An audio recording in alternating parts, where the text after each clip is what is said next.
Je commence. Bien, je veux juste dire ce matin. Bien, l'annonce, on ne savait pas que ça se faisait ce matin. Là. On s'était dit, oh, là, sûrement la semaine prochaine. Mais c'est vraiment une joie pour nous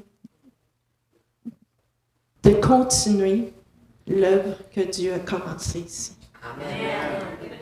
Et nous voyons les besoins, nous voyons l'Église, comment qu'elle est. On voit les gens. Et le Seigneur nous dépose vraiment un fardeau. Peux-tu dire ça? Oui, un bon fardeau. Oui, un bon fardeau pour ici. Et moi, ça m'épate tout le temps. Comment que la première fois qu'on est venu ici, au mois d'octobre, et comment cette situation, on ne se connaissait pas. On est venu une fois. Et la première fois qu'on est venu, il n'y a pas longtemps, on était dans le bureau avec Adéoda et les responsables. Et tout de suite, qu'est-ce qu'ils nous ont dit par rapport à notre première visite qu'on est venu ici? J'ai fait, aïe aïe, ils ne nous connaissent pas, puis déjà, ils veulent qu'on revienne, puis tout ce que ça crée. Mais merci encore pour cet amour-là que vous nous manifestez. Mm-hmm. Non, ce n'est pas une question de mérite. Non. Mais cet amour-là qu'il y a entre nous, pour nous, c'est beaucoup. Et c'est beaucoup pour nous de vous aimer aussi. Et j'ai hâte de voir qu'est-ce que le Seigneur va faire dans la suite des choses. Déjà, en tout cas, je ne sais pas, je vais parler aux femmes d'hier, là. Déjà, pour moi ce matin, wow, il y a un lien qui est encore plus grand avec vous. Et j'ai hâte de continuer, que ce lien-là continue à grandir entre nous. Et que le Seigneur puisse, cet amour-là que le Seigneur a envers nous, elle ne tarit jamais. Amen. Et nous sommes unis par Jésus-Christ. Amen. Nous formons une grande famille, même si on vient de milieux différents, mais nous formons une grande famille. Amen. Et j'ai à cœur, tantôt, avant qu'on commence la louange, puis j'ai fait, oh non, je le fais pas. Parce que ce matin, c'était pas prévu que je parle. Mais je veux juste relire le verset d'hier.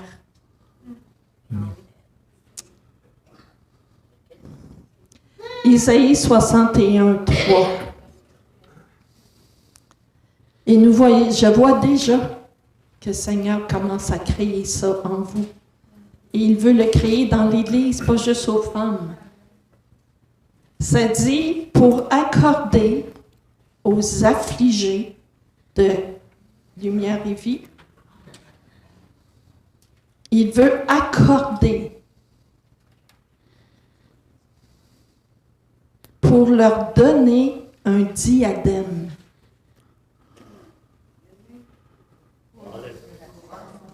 Un diadème. Un diadème, il est mis sur la tête d'un roi. Ça a de la valeur, c'est précieux, un diadème. Mais c'est ce qu'il veut nous donner. C'est ce qu'il veut donner à lumière et vie. Au lieu de la cendre, hier je partageais la cendre, c'était quoi? La cendre, c'est tout ce qui peut venir, les choses que tu as pu vivre, les choses que l'Église a pu vivre, les découragements, la déception, les blessures et tout ça, la cendre comprend ça. Mais au lieu de ça, l'Église ici, c'est un diadème.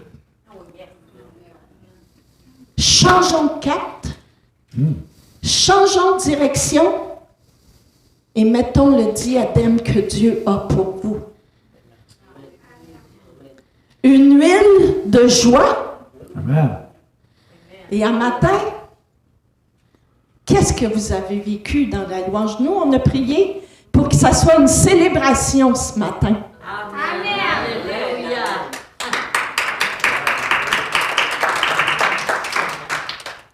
Une huile de joie au lieu du deuil. Je disais hier qu'on avait l'autorité sur nos deuils, je vais dire ça comme ça. On a l'autorité. L'Église ici, vous avez l'autorité. L'autorité sur les deuils qu'il y a pu y avoir ici. Amen. Amen.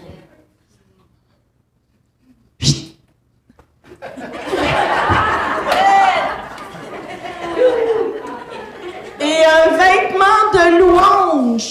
Amen. Un vêtement, je disais hier, un manteau, une robe, une blouse, un pantalon, un vêtement. C'est ça, un vêtement. Dieu veut vous donner un vêtement.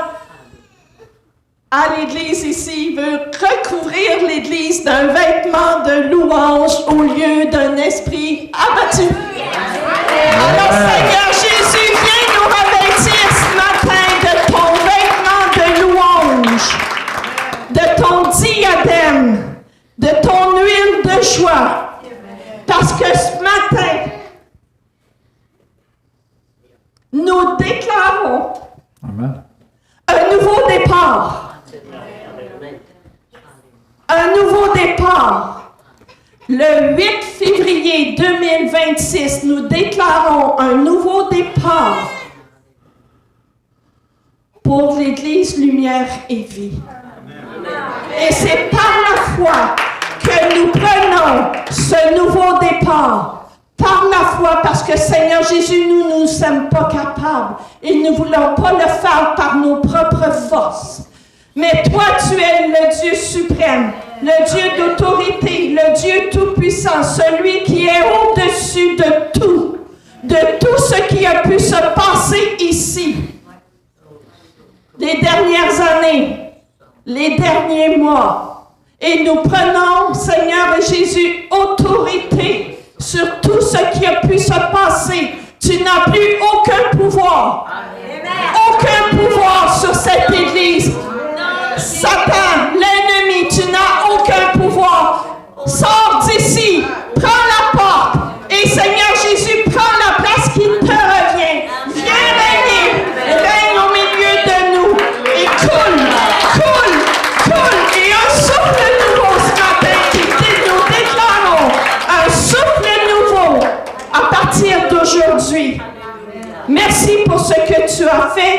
Merci pour ce que tu fais et ce que tu feras. À la gloire de ton nom et à l'avancement de ton royaume.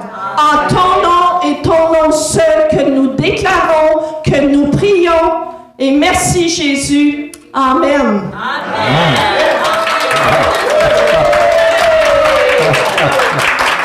Gloire à Dieu. T'es sûr? Tu veux pas continuer? Ça va avec ton message de tu m'as dit. Ah, gloire à Dieu. Amen, oui. J'allais dire, à chaque fois que vous n'aurez pas la supposition de prêcher, mais que vous monterez comme ça, montez comme ça. C'est ça.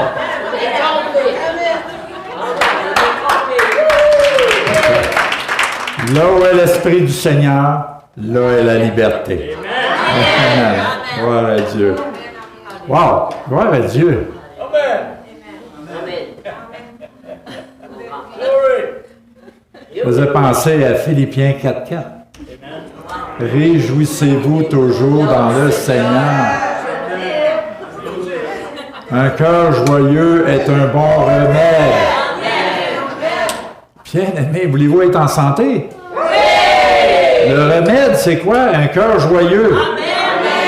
Réjouissons-nous toujours dans le Seigneur. Amen. Même quand ça va mal. Vous savez, quand vous vous réjouissez quand ça va mal, le diable mange une claque d'en face. Yes, sir. C'est vrai. C'est vrai. Si vous voulez lui donner un bon coup de pied, là, réjouissez-vous quand l'adversité vient. Réjouissez-vous quand l'épreuve est là. Parce que c'est lorsqu'on se réjouit qu'on marche dans la victoire aussi. Gloire à Dieu. Wow. Je ne sais pas comment ça va aller ce matin. Je n'étais pas supposé vous emmener ce message-là. J'avais un message, je voulais vous parler par rapport à notre propre identité en Jésus-Christ. Mais un matin, pendant que je priais, le Seigneur a changé les choses. Et je dois vous emmener un petit message, ça va être plus une exhortation, concernant une vision que le Seigneur m'a donnée, prophétique, une vision qu'il m'a donnée, pas mercredi passé, mais l'autre mercredi, mais que je n'ai pas partagée. Je ne devais pas le partager là, mais ça a l'air que c'est un matin qu'il faut que je vous le partage. Voulez-vous l'entendre? Oui! OK. Gloire à Dieu. Le titre du message, c'est « Où est ta source? » Où est ta source ce matin? Est-ce que ta source est en lui? Ou ta source est dans tes biens matériels, dans tes besoins particuliers, dans ta vie personnelle? Où est ta source ce matin? Parce que c'est là où est ta source que tout va dépendre le reste de ta vie. Gloire à Dieu. La vision est, je me rappelle, j'étais là en train de prier, et même je marchais. Et le Seigneur me montrait ici, en plein milieu de l'estrade ici, un jaillissement d'eau. Un gros jaillissement d'eau qui se faisait, et l'eau coulait sur la tribune, et après ça, elle descendait les marches. Pareil comme un peu l'image que je t'ai montrée au début, de l'eau qui coule, là, puis qui déborde, autrement dit, là. Et je voyais cette image-là. Je voyais ici l'eau qui jaillissait, ça, justement, tout ça déborde. L'eau jaillissait, ça débordait, ça descendait les marches, ça remplissait le lieu ici. Et à un moment donné, j'ai vu l'eau monter, monter, monter, monter. Et à un moment donné, l'Église ne pouvait pas contenir l'eau. Donc, qu'est-ce qui est arrivé? Les murs ont ouvert. Là, écoutez bien, là, c'est pas physique ce que je dis, là. Ayez pas peur, là. C'est pas physique. C'est spirituel. L'eau, elle montait, et à un moment donné, les murs ne pouvaient pas contenir l'eau, donc les murs ont éclaté et l'eau s'est répandue. Elle s'est répandue à l'extérieur. OK? Ce que le Seigneur voulait nous montrer à travers ça, et même tantôt, il faut que je dise aussi, tantôt pendant la louange, la vision me revenait, et le Seigneur me montrait, parce que je pense qu'il y a un baptistère ici, là. Et le Seigneur me montrait qu'il va y avoir beaucoup de baptêmes d'eau qui va se faire là. Beaucoup de baptêmes d'eau qu'il va y avoir ici. À cause de l'eau qui va déborder, ça va atteindre les gens. Mais c'est quoi ça, cette eau-là? C'est l'eau vive. Qui est la source d'eau vive? Amen. Donc, il faut se connecter à la bonne source, bien-aimés, si on veut voir du résultat. Vous savez qu'il y a des eaux amères et il y a des eaux douces. Donc, quelle est notre source d'eau? Est-ce que c'est une source d'eau amère ou une source d'eau de vie? Hein? Une source d'eau pure. Gloire à Dieu. OK, mon premier verset, le verset qui va avec la vision, je dirais, c'est dans Jean, le chapitre 7, le verset 37 et 38. Le dernier jour, le grand jour de la fête, Jésus se tenant debout s'écria, « Si quelqu'un a soif, est-ce que vous avez soif ce matin? Est-ce que vous avez soif seulement une demi-journée ou vous avez soif tout le temps? Vous savez, la seule façon d'être abreuvé, il faut être assoiffé. Et c'est le Saint-Esprit qui va nous abreuver. Ça dit ici, si quelqu'un a soif, qu'il vienne à moi. Bien-aimés, on a tellement passé des temps de sécheresse dans notre vie chrétienne, puis on en passe encore aujourd'hui. Donc, il faut venir à la source d'eau vive pour pouvoir se désaltérer. Il faut aller à la source d'eau pour pouvoir boire et être déshydraté. Hydraté, désolé. Merci. Vous avez commencé à avoir peur, là. Hein? Je voulais juste voir si vous écoutiez, c'est pour ça. Il dit, si quelqu'un a soif, qu'il vienne à moi et qu'il boive. Vous pouvez venir à tous les dimanches à l'église ici sans avoir cette soif. Vous pouvez venir à l'église sans venir à lui, sans venir au Seigneur. Souvent, trop souvent, on prend l'église comme un club social, un lieu d'amitié. Ah, il y a beaucoup d'amour, c'est le fun, on a une belle famille. Gloire à Dieu qu'on a une belle famille dans le Seigneur. Mais ne jamais oublier le maître de cette famille-là. Et souvent, on le met à côté. Est-ce que vous me suivez? Vous pouvez venir à l'église dimanche après dimanche sans être rempli de cette eau vive. Mais je crois que le Seigneur veut nous parler ce matin. Il est temps qu'on laisse le Saint-Esprit nous remplir de ces eaux vives-là. La même parole nous dit à un autre endroit, soyez remplis du Saint-Esprit. Il dit, ne vous enivrez pas du vin, c'est de la débauche, mais soyez au contraire remplis de l'Esprit. On ne parle pas juste du vin, parfois on peut être rempli de toutes sortes de choses dans le monde, sans être rempli du Saint-Esprit. Mais la parole nous exhorte d'être rempli du Saint-Esprit. Amen. Ça dit après, celui qui croit en moi. Qu'est-ce que ça dit? Il faut croire. Ça veut dire qu'il faut croire. Vous pouvez connaître Jésus, connaître l'histoire de Jésus qui est mort sur la croix. Mais ici, il nous dit, celui qui croit en moi. Ça veut dire qu'il faut croire à sa parole. Si vous confessez de votre propre bouche que vous êtes chrétien, que vous êtes un enfant de Dieu, puis souvent vous n'appliquez pas la parole dans votre vie. Et pour moi, le Saint-Esprit a été très clair, il me l'a déjà montré là-dessus. Il dit, quand tu n'appliques pas ma parole, quand tu n'appliques pas ma parole, tu me démontres que tu ne crois pas en moi. Ouch. Oui, ouch. Trop souvent, bien-aimés, on n'applique pas la parole dans nos vies. On n'obéit pas à la parole. On ne réalise pas toute l'ampleur que ça peut avoir sur notre vie. La désobéissance, c'est pire que la divination. Puis si Dieu nous demande de faire des choses, s'il nous demande de se débarrasser des affaires, il faut le faire. Est-ce que vous me suivez? Bien-aimés, c'est pas le prédicateur qui vous dit ça, c'est la parole de Dieu qui nous dit ça. Et la parole, on doit marcher avec la conformité avec la parole. Il dit, celui qui croit en moi, c'est quand tu crois, ça veut dire que tu obéis à sa parole. C'est alors que des fleuves d'eau vive couleront de son sein, comme dit l'Écriture. Amen. C'est quand tu crois, ça veut dire t'obéis à sa parole, t'obéis à ce qu'il te dit. C'est alors que des fleuves d'eau vive vont couler à travers toi. Moi, j'étais content de voir ma femme ce matin. Les fleuves d'eau vive coulaient d'elle ce matin. Ça me tentait d'aller m'asseoir et de l'écouter, là.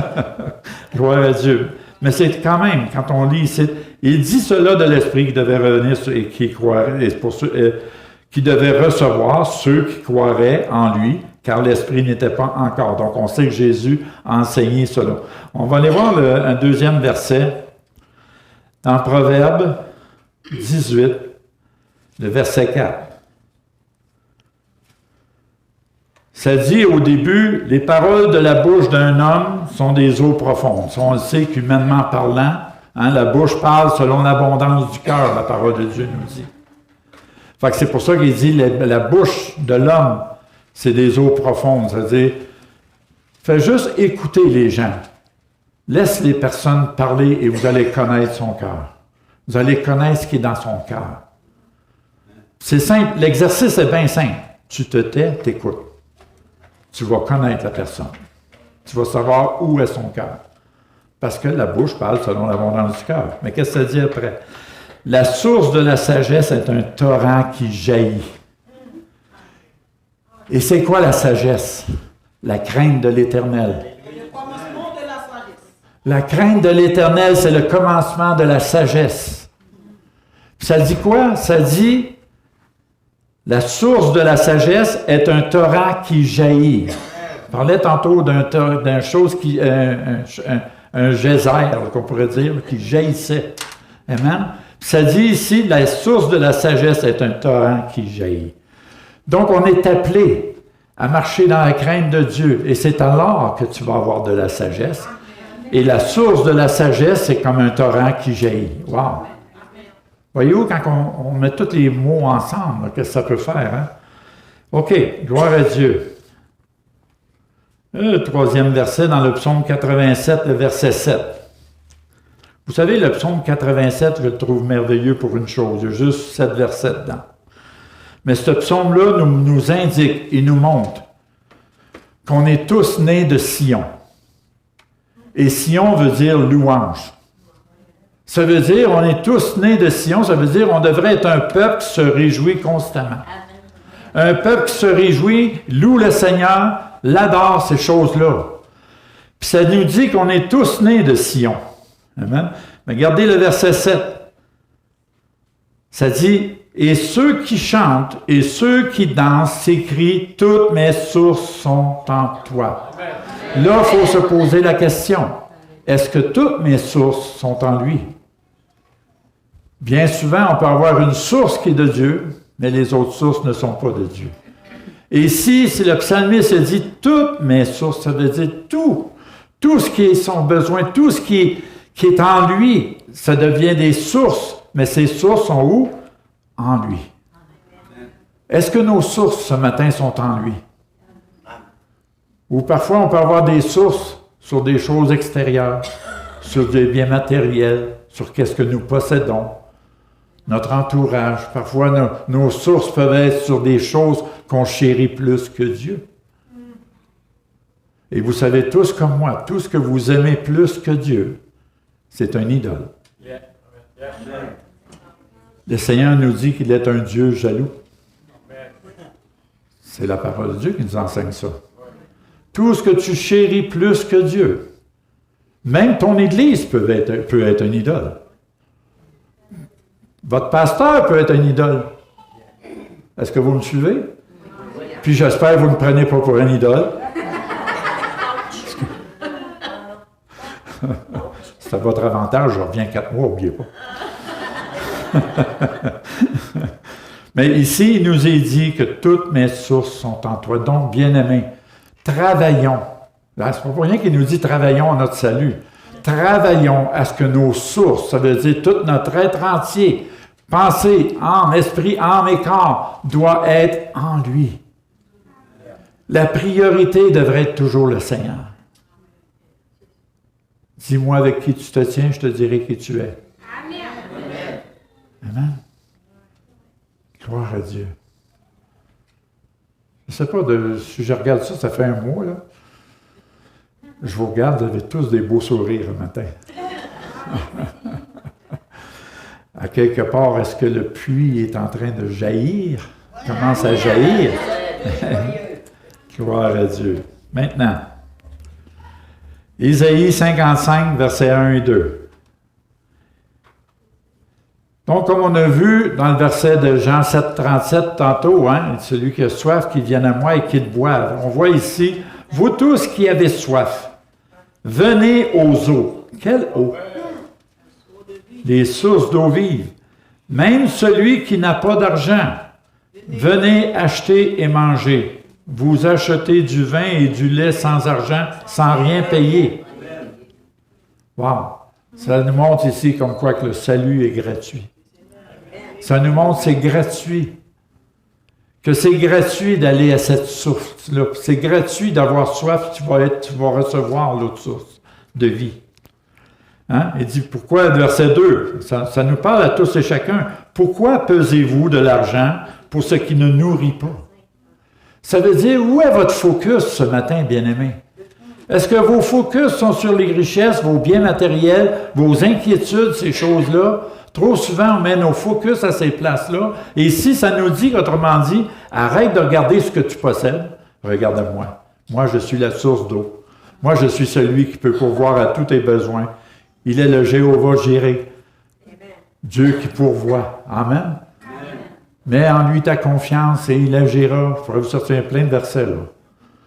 Mais comme on nous dit ici, vous tous qui avez soif, venez aux eaux. Mais pas n'importe quelle eau. Même celui qui n'a pas d'argent.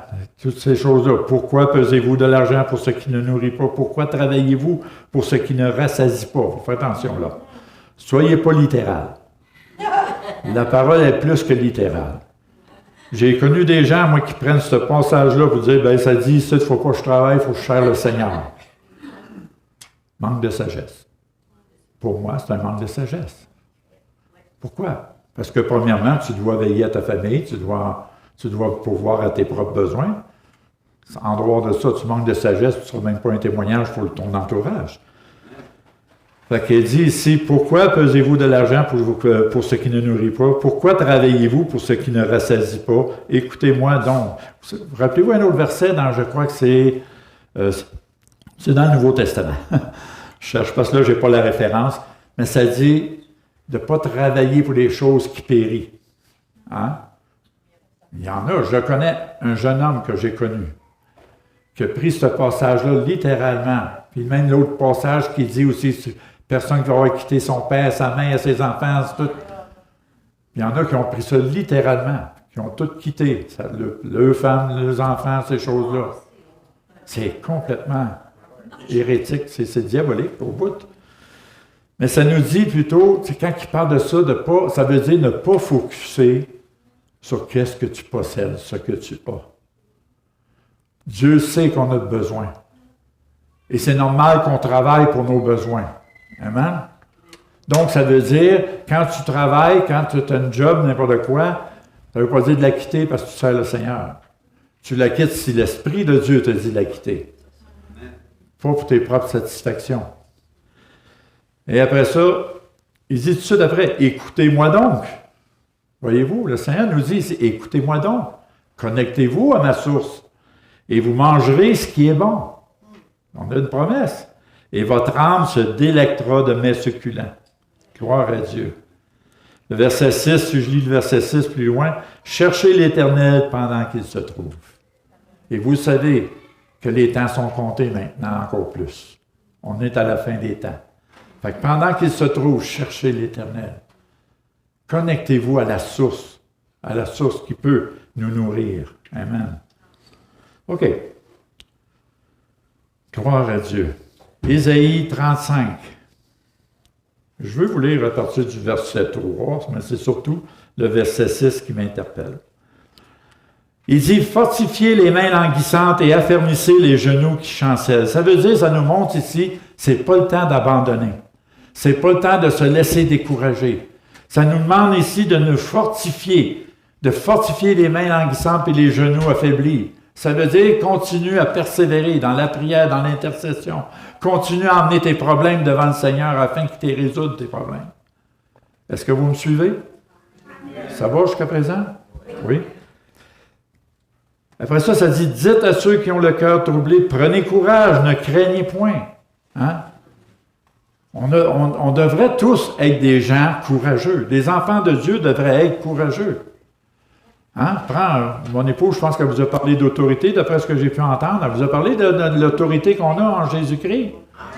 Ben c'est là, ici, il faut le prendre. Quand on prend l'autorité au nom de Jésus-Christ, ben on va prendre du courage et on ne craindra pas. Parce qu'on sait que celui qui habite en nous est plus fort que celui qui est dans le monde. On a tout pouvoir, toute autorité en Jésus-Christ. Après ça, voici votre Dieu, la vengeance viendra, la rétribution de Dieu. La rétribution, ça, c'est la récompense. La vengeance. C'est à un autre endroit, il dit à moi la justice. Ne faisons pas notre propre justice, bien-aimés. Et trop souvent, on l'a fait. Laissons la justice de Dieu régler les situations, les choses dans nos vies. Amen.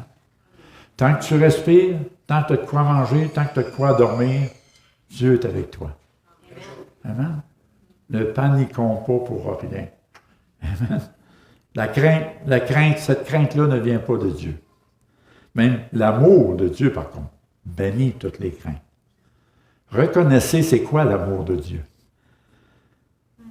Il viendra lui-même et vous sauvera.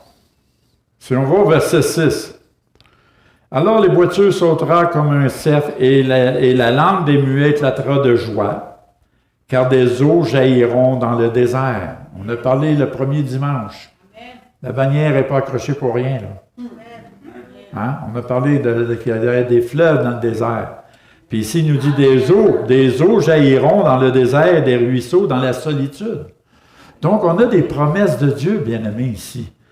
Et ces promesses-là, c'est justement quand on regarde le titre du chapitre 35, ça dit « Bénédiction future d'Israël ». Ça veut dire « Bénédiction future de l'Église ».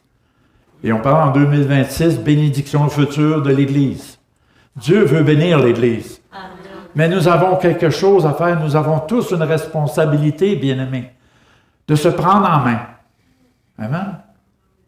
Ça veut dire, il y a une bonne façon de se prendre en main, c'est de prendre la main de Dieu. N'est-ce pas? Quand tu prends la main de Dieu, tu es en sécurité. Quand tu tiens la main de Dieu, tu vas être secouru dans tes besoins.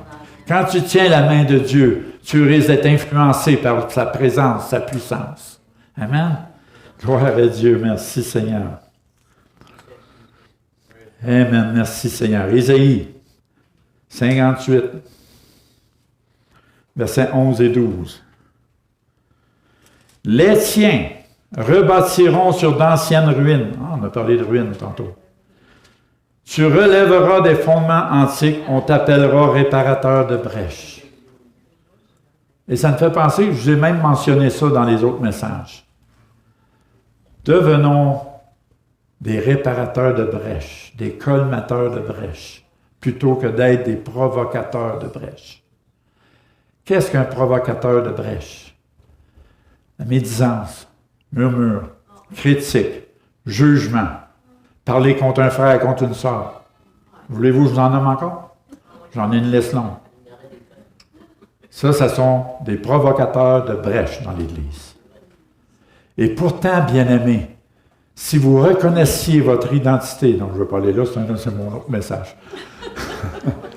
Anyway, vous êtes supposé savoir en tant qu'enfant de Dieu, bien-aimé, que vous avez l'autorité, le pouvoir de changer les circonstances autour de vous. Au nom du Seigneur Jésus-Christ, vous avez le pouvoir de changer toutes les circonstances. Vous savez, ça m'est déjà arrivé de dire à quelqu'un qui jugeait, qui critiquait, de lui dire « Arrête, je veux rien savoir ». Parce que vous savez, j'ai réalisé aussi que quand tu écoutes les personnes qui jugent, qui critiquent, tu nourris tes pensées. Tu deviens complice et participant de cette personne-là. Est-ce que vous me suivez? Oui. Fait que vous avez le pouvoir et l'autorité de mettre un stop. C'est dire, OK, mon frère, ma soeur, arrête. Remets ta situation, remets la situation dans les mains de Dieu. Dieu est notre justice. Amen. La même parole ne nous dit pas un endroit. Qui es-tu, toi, qui juges? C'est Dieu qui juge. Amen. Donc, si nous voulons voir des sources taillir et couler en abondance et remplir ce lieu, oui, Dieu veut le faire. Oui, le Seigneur va le faire. J'en suis persuadé. Mais à quelque part, bien-aimés, nous avons tous une responsabilité. Et ça, il ne faut jamais oublier ça, bien-aimés. Notre salut est gratuit, mais tu dois travailler pour le garder. Est-ce que vous me suivez? Quand il dit « Fais de l'Éternel tes délices, il te donnera ce que ton cœur désire », bien, il faut que tu fasses de l'Éternel tes délices. Si tu n'en fais pas tes délices, tu n'auras pas ce que ton cœur désire. De toute façon, si tu ne fais pas de l'Éternel tes délices, tes désirs vont être des désirs charnels. Mais si tu fais de l'Éternel tes délices, tu vas avoir des désirs qui vont être selon Dieu et Dieu va répondre à tes désirs. Amen. Gloire à Dieu.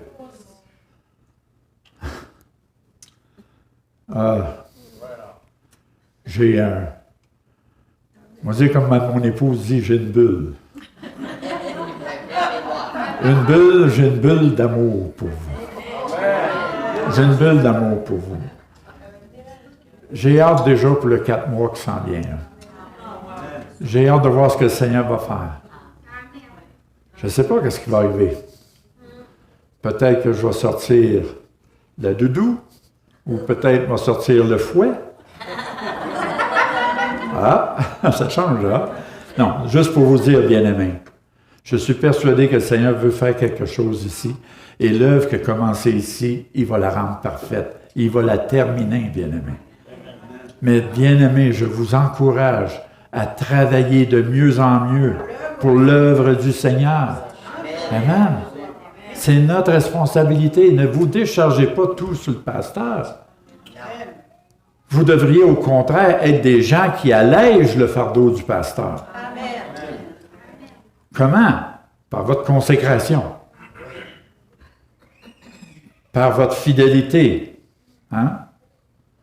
Votre assiduité.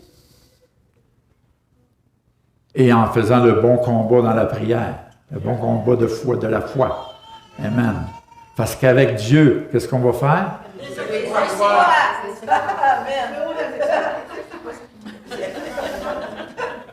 Amen. C'est parfait, ça, c'est correct.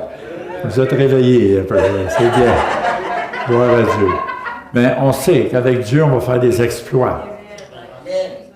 Le Seigneur ne nous demande pas de faire des exploits pour lui. Il nous demande de faire des exploits avec lui. C'est une grande différence aussi. Puis en son nom, on peut renverser des forteresses. Avez-vous des forteresses dans vos vies? Souvent, ça peut être votre moi, votre ego, votre orgueil. Vous avez le pouvoir de faire tomber ces forteresses-là. Gloire à Dieu. Je vais... Non, il faut faire attention où je m'en vais. Je ne veux pas devancer déjà les 4 mois, là. Mais mon désir, bien-aimé, c'est de vous emmener à être connecté au Seigneur. Pas connecté sur l'Église, pas connecté sur vous-même, mais être connecté sur lui. C'est alors qu'on va voir des choses se produire, bien-aimé. Moi, je ne suis pas un provocateur de brèche, mais je suis un provocateur quand même pour pousser les gens. Et mon rôle, ça va être, en tant que ministère apostolique, ça va être de vous pousser à vous approcher de Dieu, à vous attendre de Dieu et à agir avec Dieu. Si on veut voir des changements, si on veut voir des exploits de la part du Seigneur dans la région, dans cette Église, ça veut dire à quelque part, bien-aimé, il va falloir qu'on se lève, qu'on retrousse nos manches, puis qu'on travaille pour l'avancement du royaume. Amen. Allez-vous être prêts à cela, même que je revienne? Vous n'aurez pas le choix. Non, mais gloire à Dieu. Merci Seigneur. N'oublions pas que le jaillissement d'eau, on parle ici du Saint-Esprit. Le Saint-Esprit qui veut envahir et remplir ce lieu. Ça veut dire, ça va se faire en communauté, d'un commun accord ensemble. Hein, l'huile précieuse. Hein? Ça va se faire ensemble. Ensemble, on va obtenir des choses, bien aimé. Je me sens comme un bon motivateur le matin. Hein?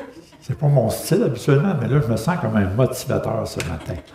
Et il faut que, on va dire, justement, ça vient de mon esprit, il faut que les choses changent. Amen. Pour la gloire de Dieu. Est-ce qu'on veut voir la gloire de Dieu ici? Amen. Maintenant, ma question. N'oubliez pas, vous avez dit Amen. Ça veut dire qu'ainsi soit-il. Hein? Je vous prends au pied, là, avec vos Amen, là. N'oubliez pas. Là, j'ai perdu le fil. Pardon, oui. Il faut que les choses changent. Mais n'oubliez pas, ça va dépendre de nous. Pas juste d'un invité ou d'un couple d'invités qui viennent ici. Mais ensemble, on va y parvenir. Amen. Ensemble, on va y parvenir avec Dieu. Pas pour Dieu, avec Dieu, on va le faire. Je vais être très achalant avec ça. Parce que j'ai été tellement déçu quand j'ai fait tellement de choses pour Dieu. Et ça a été une vie de déception que j'ai connue à cause de ça. Puis je me suis fié des hommes. Et la parole de Dieu a été claire avec moi aussi. Malheur à l'homme qui se confie dans l'homme. Maintenant, je suis celui qui essaye de travailler avec Dieu. Amen. Si le Seigneur ne me parle pas, je ne bouge pas. Amen. Est-ce que vous me suivez? Amen. Ça ne veut pas dire qu'on ne fait rien, on se croise les doigts. Là. La parole nous parle. La parole nous enseigne qu'il y a des choses qu'on doit faire.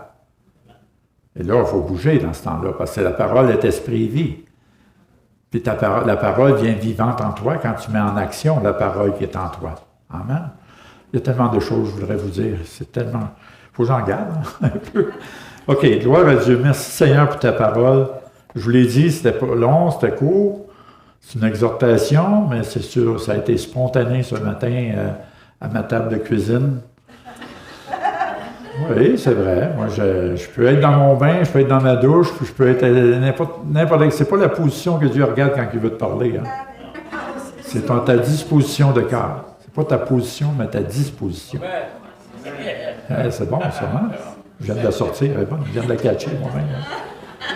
Donc, ce n'est pas la position que vous avez, mais c'est la disposition que vous avez pour le Seigneur qui va faire jaillir et remplir ce lieu. La puissance du Saint-Esprit, la gloire de Dieu. Et les murs ne pourront pas contenir. Et ça va avoir un impact dans la ville et la région autour.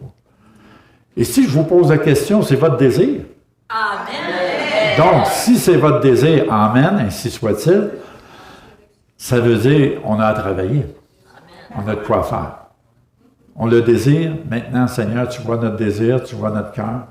Aide-nous à faire ce que tu veux que nous fassions pour arriver à ce point-là, de voir la puissance de ton Saint-Esprit agir librement dans ce lieu et dans cette région. Amen. Là où est l'Esprit du Seigneur, là est la liberté. N'oubliez pas, ce n'est pas n'importe quelle liberté. La liberté charnelle n'a pas sa place. Mais la liberté de l'Esprit, c'est une autre chose. Quand on laisse le Saint-Esprit agir, wow! Il va en avoir des wow. Il va en avoir de quoi, déjà, j'ai déjà dit, des tout à coup. Des tout à coup. Et moi, j'espère que vous allez expérimenter des tout à coup très bientôt. Très bientôt. Ah ouais. Je pense que je vais me mettre en jeûne et prière juste pour qu'il y ait des tout à coup dans les 4 mois. J'ai expérimenté souvent des tout à coup de Dieu, puis c'est tellement merveilleux, bien-aimé. N'ayez pas peur dans vos prières de dire, Seigneur, fais-moi vivre des tout à coup. Ouais, vous allez être surpris, vous allez être étonné. La parole de Dieu nous dit, n'a-t-il rien d'étonnant de ma part, dit l'Éternel. Il peut nous en faire des tout à coup. Peut-être qu'il y en a qui ne comprennent pas ce que vous voulez dire. Par les tout à coup, ça veut dire des soudainement. L'Esprit de Dieu vient, te touche, agit, fait quelque chose d'extraordinaire, comme le jour de la Pentecôte. Il y a eu un tout à coup. Ça veut dire un soudainement, le feu de l'Esprit est descendu sur les apôtres, ils ont tous été baptisés du Saint-Esprit. Le tout à coup n'est pas juste le baptême du Saint-Esprit, mais le tout à coup, c'est la puissance et la présence de Dieu qui peut se manifester dans vos vies ou dans ce lieu ou dans cette région. Alléluia. On peut désirer d'avoir des tout à coup, des soudainements pour notre ville, notre région, la province, le pays, comme vous voulez. Vous avez le droit de réclamer ça. À Mistassini, au Lac-Saint-Jean, Oui. il y a 2 semaines, il est arrivé tout à coup. Oui. Il y a 2 hommes de 30 ans qui se sont fait tuer par 2 jeunes de 16 ans. Mm-hmm. C'était le désastre, c'était le désarroi. Mm-hmm. Mais à suivi quoi, j'ai parlé avec Jonathan avant-hier. Il dit il y a plus de 2000 qui ont donné leur vie au Seigneur, Bon. qui ont venu à des réunions chrétiennes en plein air, dans l'hiver, c'est pas mal. C'est vraiment un réveil qui se produit là-bas, à Mistassini, au Lac-Saint-Jean, dans le fond, près de la forêt. Alors c'est vraiment tout à coup. Oui. Oui. Oui, c'est ça. Oui. J'ai connu un pasteur qui était là, puis il avait déjà un réveil de 10 ans en arrière. Dieu ramène des réveils souvent des années plus tard, je ramène un feu encore. Voilà, c'était quelque chose. Mais en même temps, soyez conscients. Un réveil, on réclame un réveil, mais parfois il y a un prix à payer. Oui. 2 hommes ont payé le prix, mais regardez le réveil que ça a provoqué. Est-ce que vous me suivez? Le réveil, c'est pour les croyants. Oui, le réveil pour les croyants. Gloire à Dieu. Comme tu parlais du soudainement tantôt, mais le soudainement est préparé. Oui, À la Pentecôte, ils sont préparés. 10 jours en jeûne et prière. c'est ça. Il y a une préparation pour ça. Donc, tu es en train de me dire qu'il faudrait qu'on se prépare, travailler pour avoir des soudainement ou des tout à coup. Amen. Gloire à Dieu. Merci Seigneur pour sa parole. Gloire à Dieu. Il nous reste juste un autre dimanche avant de vous quitter. On va vous quitter pour 6 semaines. On va revenir. On n'a pas le choix. Il y a des choses que je dois régler. Il faut que je change tout mon agenda pour vous. Un sacrifice, là. C'est vrai. Ben, c'est vrai. J'ai des rendez-vous que je dois reporter. J'ai toutes sortes de choses que je fasse. Dieu nous a montré que oui, il faut être ici pour les 4 mois. Donc, on tasse les autres affaires, on peut retarder les autres affaires. Mais on jeûne combien de temps pour vous avoir plus longtemps que 4 mois? La question n'est pas à la bonne personne. C'est au Seigneur. Oui. N'oubliez pas aussi, n'oubliez pas de continuer à prier pour nous, même si on n'est pas là. Oubliez-moi pas. Oubliez-nous pas. On vous oubliera pas. Parfait, ça, c'est correct. Vous êtes gravés dans nos cœurs. Gloire à Dieu. Oui? J'avais ça sur le cœur de l'Église. Tu veux lire quelque chose? Ouais. Oui, vas-y. Je vais me mettre debout. Oui. Parle fort. Bon, oui, on va monter mon micro. Ce que dit la parole de Dieu dans Jean 13, verset 34-35. Je vous donne un commandement nouveau. Aimez-vous les uns les autres, comme je vous ai aimés. Vous aussi, aimez-vous les uns les autres. À ceci, tous connaîtront que vous êtes mes disciples, si vous avez de l'amour les uns et les autres. Amen. Amen. Amen. La Sainte Parole nous dit que l'amour est quoi? La voie par excellence. La voie par excellence. OK. Je ne sens pas de faire du prophétique, à part j'ai juste une parole pour toi que tu viens de lire, là, que j'ai eue pendant la louange.